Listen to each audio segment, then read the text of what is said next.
फरीदाबाद में दहेज की खातिर पति ने पिता के साथ मिलकर पत्नी को मौत के घाट उतार दिया। घटना फरीदाबाद के पर्वतीय कॉलोनी इलाके की है। दिखाई दे रही ये तस्वीरें फरीदाबाद के बादशाह खान सिविल अस्पताल की है, जहां पर मृतका प्रीति की हत्या के बाद उसके शव को पोस्टमार्टम के लिए रखा गया है। इस मामले में जानकारी देते हुए मृतका के चाचा दीपचंद ने बताया कि उन्होंने अपनी भतीजी की शादी 2016 में फरीदाबाद के रहने वाले ओमेंद्रपाल पुत्र शिवराम से करवाई थी, लेकिन तभी से उसका पति और उसका ससुर उसे कम दहेज लाने की बात कहकर उसे प्रताड़ित करते थे। दीपचंद ने बताया कि उनके भाई देवी चरण यानी प्रीति के पिता ने बीच बीच में कई बार प्रीति के पति ओमेंद्रपाल को कभी 10,000 तो कभी 30,000 दिए थे। हाल ही में रक्षाबंधन पर जब उनकी बेटी दामाद के साथ उनके घर पलवल में रक्षाबंधन मनाने के लिए घर पहुंची थी, तब भी उन्होंने ओमेंद्रपाल को मकान की मेंटेनेंस करवाने के नाम पर 50,000 रुपए दिए थे। लेकिन बीते 20 तारीख को उनकी बेटी का फिर फोन आया कि उसका पति और ससुर दहेज के लिए प्रताड़ित करके पीट रहे हैं और पैसों की डिमांड कर रहे हैं। और इसके बाद भाई देवी चरण ने कहा कि वह फरीदाबाद में आकर ही उनसे बैठकर बात करेंगे। लेकिन अब पुलिस का फोन आया कि आपकी बेटी की मौत हो चुकी है, आप बादशाह खान सिविल अस्पताल में आ जाओ। क्या नाम है आपका? मेरा नाम जी दीपचंद है। जो जिनकी मौत हुई है क्या मैं नाम? उनका प्रीति नाम था लड़की का। मैं उसका चाचा हूँ। कितनी उम्र है उसकी? उसकी 29 एज है जी। क्या मामला है पूरा, किस तरीके से मामला जी, लड़की को बार बार परेशान करते थे दहेज के लिए।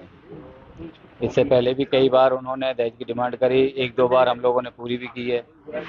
उसके बावजूद भी उनको बार बार प्रताड़ित करते रहते थे। क्या मांगते थे? गाड़ी के लिए कहता था उसका बाप, कभी किसी के लिए कहता हम इसको तलाक दे देंगे, ये कर देंगे, वो कर देंगे, मतलब उसको बार बार परेशान करते थे। फिर उसके बाद में हम ज़्यादा जब परेशान हो गए तो हमने लड़की को अपने घर पे रोक लिया। घर पे रोकने के बाद में फिर उसके लड़के के मामा, उसके पिताजी और लड़का सब 4-5 आदमी जो भी आए थे, फिर उन्होंने कहा कि हमारी गारंटी है, अब आगे से कोई ऐसी बात नहीं आएगी, ना कोई शिकायत आएगी। तो हमने उस लड़की को भेज दिया। तो रक्षाबंधन से कोई 2-3 दिन पहले की बात है, उसने कहा कि ऐसा है, अपने पापा से मेरे को पैसे दिलाओ, मैंने नया मकान खरीदा है और उसमें मुझे काम कराना है। तो हमने कहा चलो कोई नहीं, ऐसे तो हेल्प हो जाती। जब राजीनामा हो गया तो हमने हेल्प कर दी। फिर हमने उसको 50,000 रुपये दिए रक्षाबंधन का। उसके बाद में फिर अभी कल भी हमारी बात हुई तो कल वो लड़की कह रही कि ऐसे मेरे को फिर से परेशान कर रहे हैं, कह रहे कि तू भी इस घर में रहती है तो तेरा भी हक है पूरा पैसा लगाने का। मुझे नहीं पता, जाए तो मेरी तरफ से अपने माँ बाप से लाया, कैसे भी लेके आ। तो हमने कहा कोई बात नहीं बेटा, हम 1-2 दिन में आएंगे फरीदाबाद तो उनको बैठ के बातचीत करेंगे।